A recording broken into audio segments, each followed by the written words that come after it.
what's going on? It's Preacher, and we're back in 15 where I'm still having the most amazing time.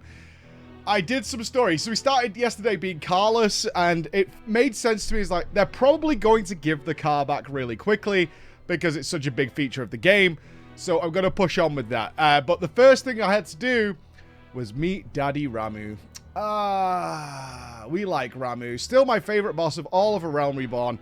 My first introduction to Ramuh was there. I've obviously seen him a bunch of times since in the other FF games, but now I was ready to see what their version was, certainly after seeing Titan, right?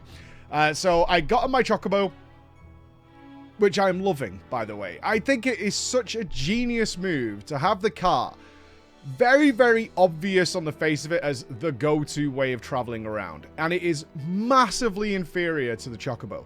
So inferior that I'm going to be utilizing the Chocobo nearly all day. Pink Thunder is my new go-to. I'm going to use it as much as humanly possible and level it up and do all those kinds of things because it's so much better. It travels at night, no problem. It can go through off-road because the car can't. The car has to stick to the roads.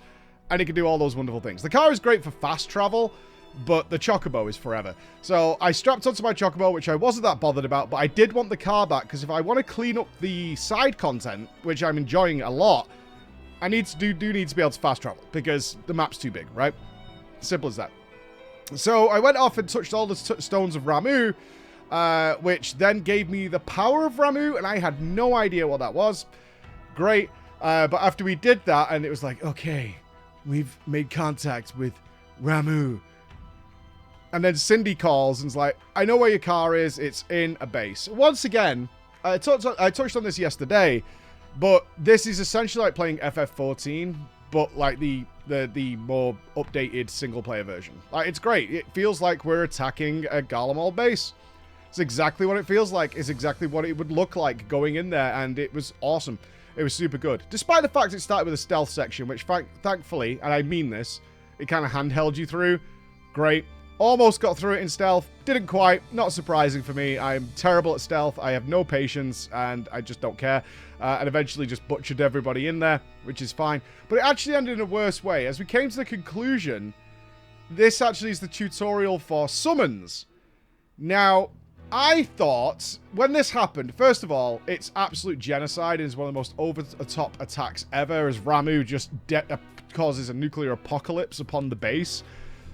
Cool, little worrying, to say the least. Little worrying that I apparently now can summon literally like a giant bomb to just eradicate all life, and how happy the rest of my team were at this. Yes, I know they're Magitech robots. Still a lot of power to be just willy-nilly throwing around to have a 300-foot bearded giant god appear and just devastate all living things in a quite large area. But for video game coolness, 10 out of 10.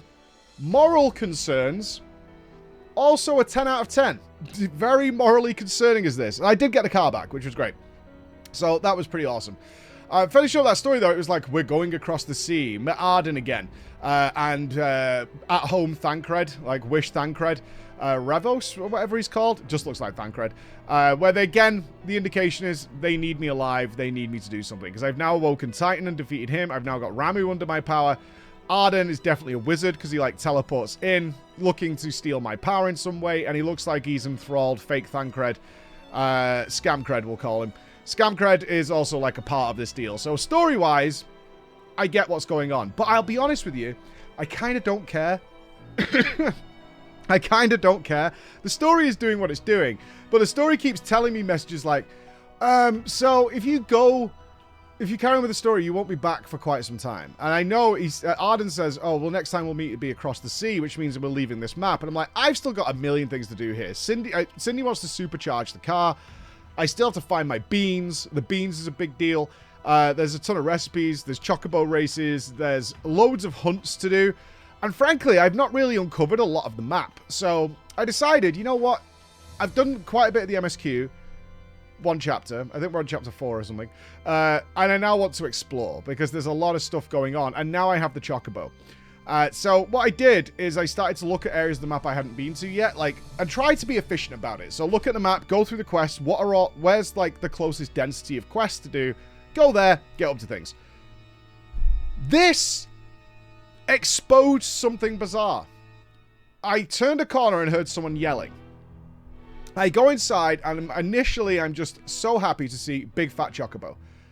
Big Fat Chocobo is such a friend, such a juicy, chonky friend, lying on a Makote. And I was like, what? And then, of course, it's like, oh, yeah, they must have linked Final Fantasy XIV to this, because there's been no Makotes or Vieras or anything non-humanoid in the game so far, but there's a Makote. And it then uncovers a full FF14 style quest. It's got the duty sound effects, it uses the animations from FF14 for all the overlays and UIs, and there's a big FF14 piece of content. So I rescued the lady, the Makote, and then she says, you must come with me because they're summoning a primal.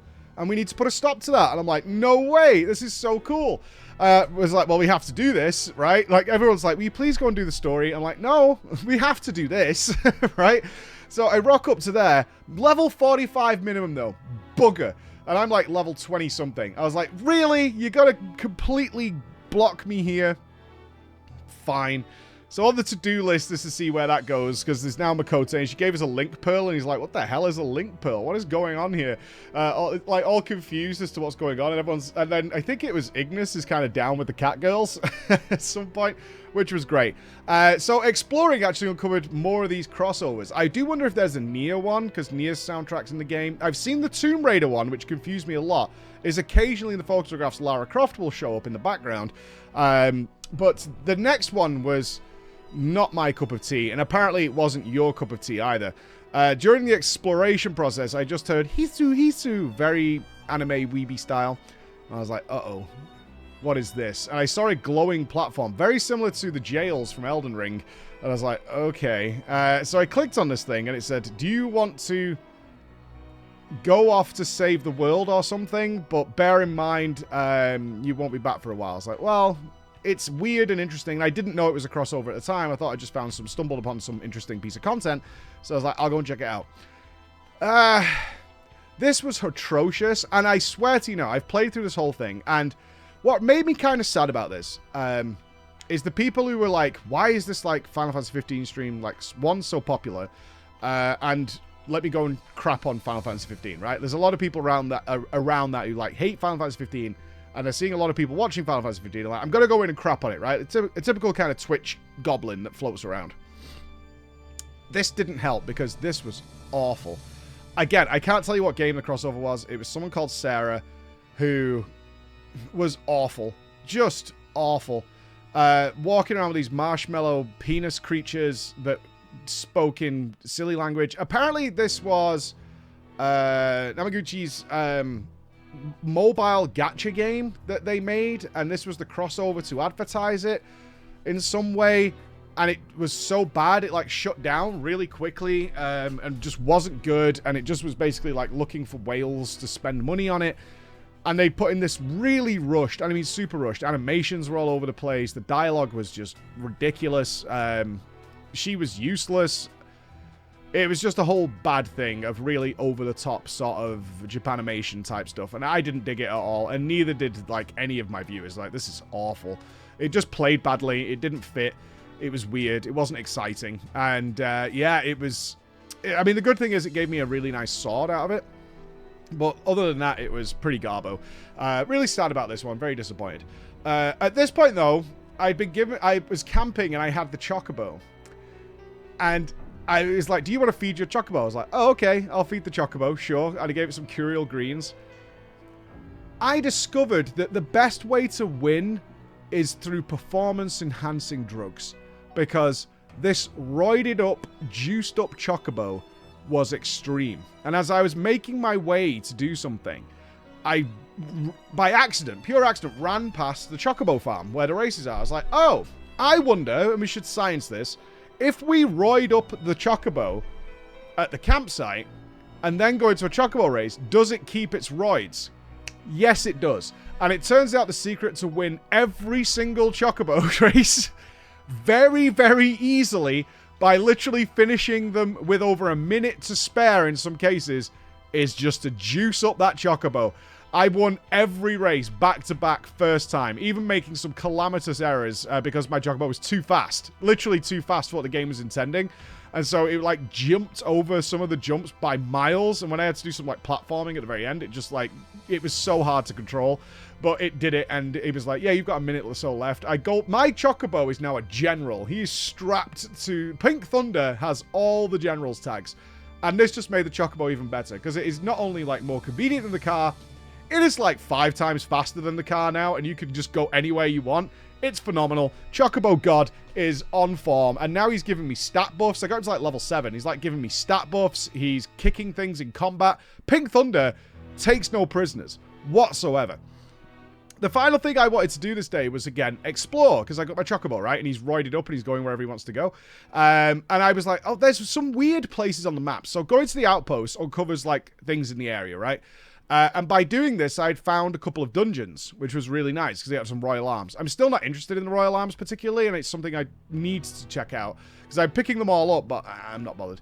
But I found a mountain that had a couple of hunts nearby, low-level ones, did those, and then got into going up the mountain. This was about a 15 or 20 minute mountain to climb. Very GTA vibes on this. Tricky, alternate paths, all this stuff. Reached the top where it's the biggest boss arena I've seen in the game so far. Now, I want to bring up FF16 here. FF16 is so much worse comparatively with its world design than FF15. Like, by leagues, it's just ridiculous. In FF16, it almost teaches you that exploration is a waste of time. Because if you do find something, it's just going to be an empty arena, and there's going to be nothing there because you can't do it until you get the hunt, or whatever. It's just going to be an empty, open space for some weird reason. And 16 almost punishes you for exploring by rewarding you badly with, like, chests of 2 gil. And when you actually look at the map, it's not like a big, open, realistic area. It's very linear corridors that are divided up by rocks and things. 15 is not like that. I am almost certain that every single nook and cranny I check has something worthwhile in it. And dungeons are a big one that are in there for the Royal Arms. This one was FF16 style in that it was a giant boss arena with nothing in it. And it was nighttime. So I was like, there's nothing here. And then slid down. I found a tunnel. I was like, okay, so maybe it carries on, right? But it feels weird that this arena's got nothing in it, especially when there's a nest of eggs nearby. Went down, and then immediately my chat started laughing at me and saying, it's because it's nighttime, it's because it's nighttime. I was like, you can't be serious, because the tunnel I'd slid down takes you back down to the bottom of the mountain.